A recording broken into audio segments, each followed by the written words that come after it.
So, ayan. Simulan na naman tayo sa ating trabaho. Kararating ko lang ngayon. Duty ko ngayon ng alauna. So, kailangan muna natin itong ayusin mga receiving natin. Yan. Okay. Alauna yung pasok ko hanggang alas 10 ng gabi yung last duty ko. Yung isang kasama ko umakyat na kasi break niya na ngayon. So, umakyat na siya para magkain ng kanyang hapunan. Tapos yung isa, mamaya-maya, andito na rin yun. Alas 3 yung pasok din yun.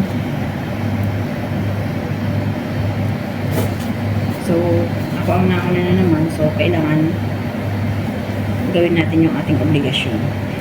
Ito lang naman ang trabaho dito. Hindi siya masyadong komplikado. Hindi gaya ng iba na medyo mahirap. Pero dito talaga sa trabaho namin, masasabi ko talagang hindi siya mahirap. May mga, sometimes may mga problema, pero kadal, ano naman, naayos naman palagi. Naayos naman siya. Kaya, okay lang naman.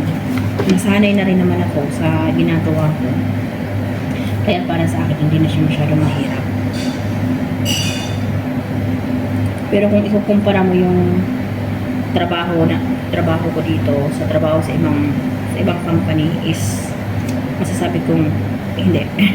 Hindi siya ganoon, hindi siya tawag dito ka-pressure. Dito easy lang. Nagkakaroon lang kami dito ng malaki-laking busy work at maraming trabaho is kapag may mga special occasion yun, like Ramadan, Mother's Day, New Year's Day, yun talaga maraming trabaho talaga yun, as in talagang wala kang masasabi mo wala kang masyadong rest. Pero pag sa ganitong mga sitwasyon, okay lang kasi mas more of pahinga namin kaysa sa trabaho namin. Kasi dito, mag-iintay ka lang. Mag-iintay ka lang ng customer na pumasok. Kasi magbebenta ka lang dito sa loob. Pero, ang trabaho dito is all around talaga siya. All around mo siya. Supervisor, sales ka, cashier ka, lahat gagawin mo talaga yan. Ganito ang routine namin dito. So, wala kaming ikaw, ito yung posisyon mo, pero ito lang ang trabaho mo. Wala sa akin yan. Lahat talaga. Nagagawa ko yan lahat. Kasi, lalo pat pag nag-iisa ka at kulang yung tao, obligasyon mo talaga lahat. Kahit linisin mo talaga yan lahat.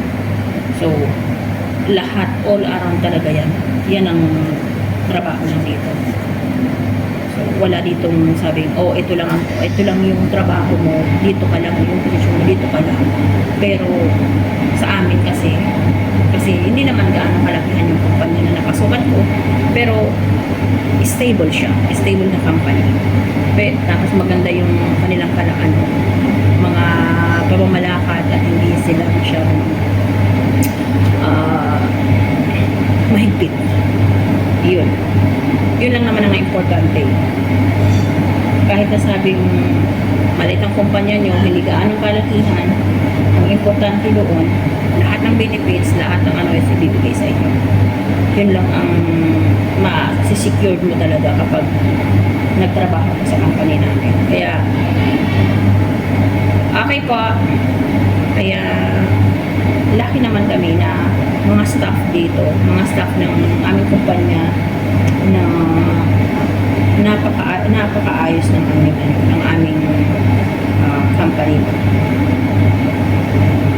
So, tapusin muna natin yung trabaho natin. Kung kasama ko na sa taas, inaaya kong kumain. Pero, traffic ko lang naman, kaya kumain na ako sa bahay. Hindi ko na nga binidyohan na ako kakain ako kung ano. Kasi mamadali na ako. Kasi nga is maaga pa yung pasok ko ngayon. Habang na may ginagawa ako dito, gusto ko lang magpasalamat sa aking mga subscriber. Maraming salamat po sa inyo. Hindi pa naman kalakihan ang ating mga subscriber sa aking YouTube channel, pero maraming salamat po sa lahat na nagtiwala, sa lahat na nag-views, sa lahat na mag-share pa, sa lahat na mag-share or comment sa aking mga videos. Wala pa man po is nagpapasalamat na po ako sa inyo, especially po sa aking kumare, marami po kasi siyang YouTube channel. Mayroon siyang Josan TV, mayroon siyang Dumpster Sally, mayroon siyang basta marami siyang YouTube channel. Supportahan niyo po ang kanyang mga channel, at pati na rin po ang aking mga subscriber. Hindi ko po sila maisa-isa, pero tulungan po tayo mga maliliit na YouTuber na umangat sa ating mga vlog. Supportahan po natin ang isa't isa. Maliit man yan o malaki, darating din ang panahon na makakamit din natin yung mga bagay na minimithi natin sa buhay. Sabi nga niyan, kailangan ko pa yan i-check mamaya. Kailangan ko itong i-check po mamaya. Yung mga date niya, yung mga items niya, tapos yung kung ano yung mga kailangan kong i-check. May mga system din po kaming ginagamit. Lalo na sa mga ordering. May mga online order kami. Mayroon din kaming walk-in, mayroon online, mayroon kung ano-ano po. Marami ang mga ano dito.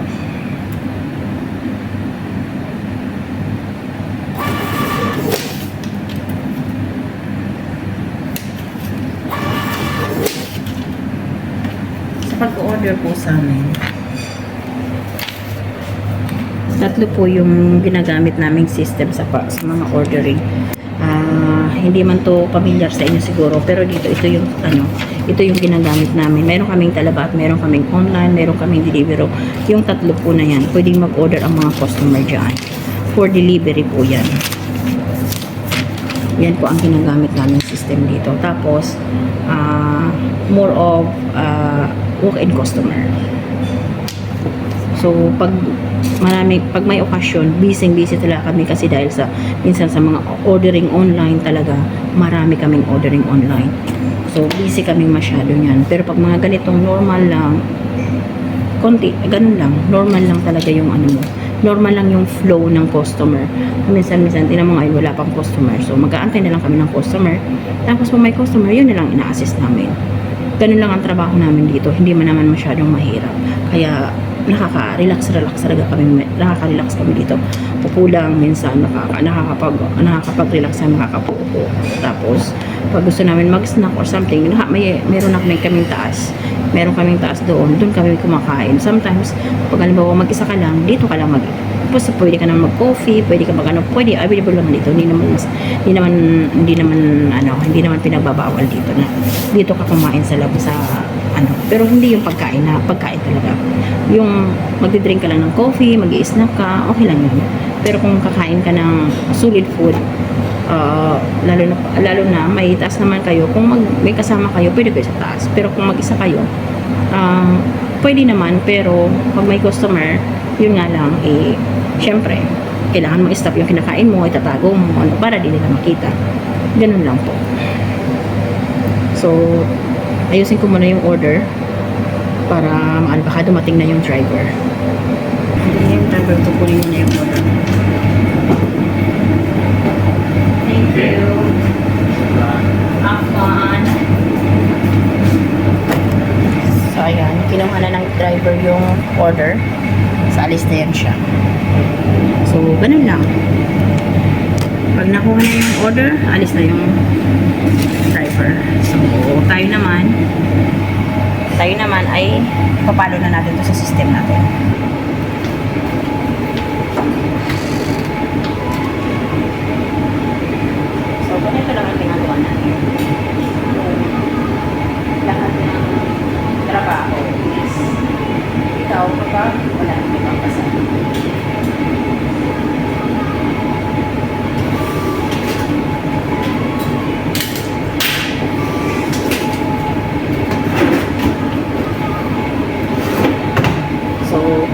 sistema namin dito. Dahil bawas na yung ating display, so kailangan natin siya mag-refill tayo ng ating display ulit sa ating chiller. Ganito lang yung gagawin natin.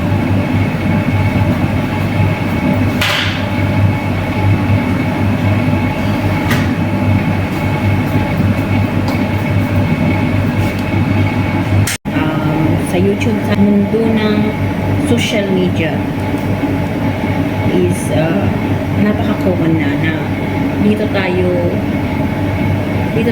naghahangad na magkaroon ng extra source of income. Yun ang gusto kong sabihin. Hindi man nating aminin, pero totoo, real talk lang tayo na ang social media ay nakakatulong sa atin ng sobra-sobra. Especially, lalo na kapag may mga mapapansin nyo naman, kapag may mga tawag dito, yung may mga problema, nakikita nyo na sa social media sila nag-o-open up. Nag-o-open up, tapos ang social media rin, ang kadalasan, nakasolve ng mga problem. So, kasi for sharing, for commenting, especially sa sharing ko, doon talagang nakakaano siya sa social media. So, yun. Serious talk lang tayo din. Real talk lang pa. So, doon. So, sa ngayon, tapusin natin to maya-maya para mayroon na naman tayo kung gagawin. Kailangan ko mag-check ng mga naka-display. Yan. So, mag-check muna ako ng mga items namin sa labas para matapos na ako sa trabaho.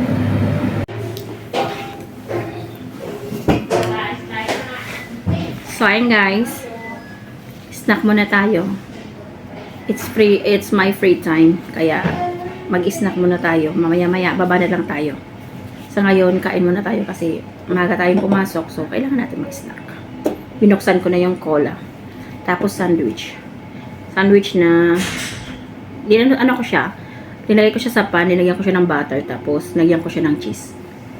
Kaya medyo dark siya kasi niluto ko siya sa pan na may butter. So, kain tayo.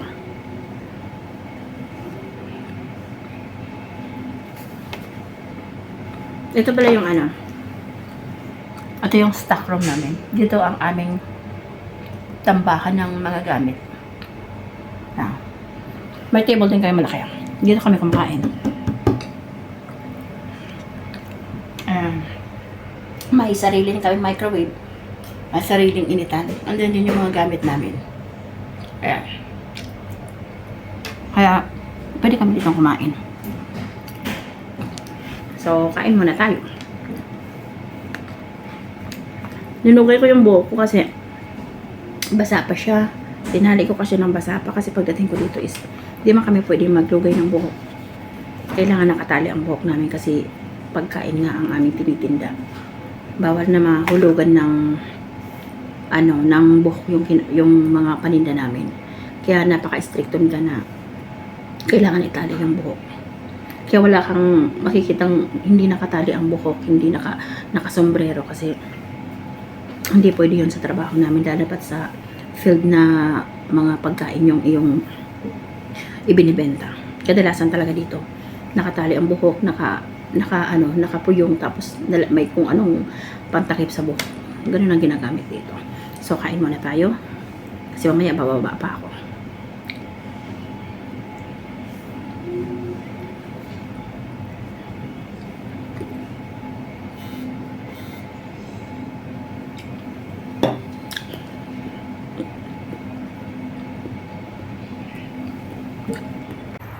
Away na tayo guys. Tapos na ang ating duty na naman sa ngayon. So, thanks to God. Salamat na naman tayo na nakatapos na naman tayo sa buong isang araw na naman ng ating trabaho. So, pagdating natin sa bahay, rest muna naman tayo. Mag-snack muna tayo kasi gutom din ako. So, snack na naman tayo pagdating natin. Kung ano magput natin sa bahay, yun na naman lang ang makakain natin. So, that's for today vlogs, guys. Thank you so much. Thank you, thank you, thank you, thank you po sa inyong lahat sa walang sawang panonood sa aking mga vlog. Maraming salamat po. Sana huwag kayong magsawang panoorin ang aking mga video. At please don't forget to subscribe and click the notification bell para updated po kayo sa aking mga video. Bye-bye!